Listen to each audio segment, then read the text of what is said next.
സെയിലിന് കൊണ്ടുവന്നിട്ടുള്ളത് 2018 model single ഓണർഷിപ്പിൽ വരുന്ന BS4 ഹിമാലയാണ്.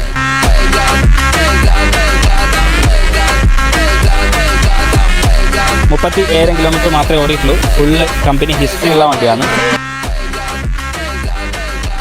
ഇപ്പോൾ കറണ്ട് വർക്ക് എടുക്കാനൊന്നുമില്ല, കംപ്ലീറ്റ് കിറ്റും കാര്യങ്ങളെല്ലാം ചെയ്തിട്ടുള്ള വണ്ടിയാണ്. ഇതിലിപ്പോൾ നമുക്കിപ്പോൾ ചെയ്യാനുള്ള പണിയെന്ന് വെച്ച് കഴിഞ്ഞാൽ ഇതായി ടയർ മാറ്റാന്നുള്ളതാണ്.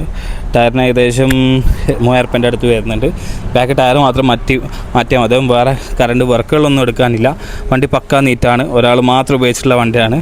അപ്പോൾ ഈ വണ്ടി ആവശ്യമുള്ള ആൾക്കാർ നമ്മൾ ഈ കാണുന്ന നമ്പറിലേക്ക് വാട്സപ്പ് ചെയ്താൽ മതി. കോൾ ചെയ്യേണ്ട, കോൾ ചെയ്ത് കഴിഞ്ഞാൽ ചിലപ്പോൾ എടുക്കാൻ പറ്റിയെന്ന് വരില്ല. അതുകൊണ്ട് വാട്സപ്പ് ചെയ്താൽ മതി. ലോണും കാര്യങ്ങളൊക്കെ നമ്മൾ തന്നെ റെഡിയാക്കി തരും.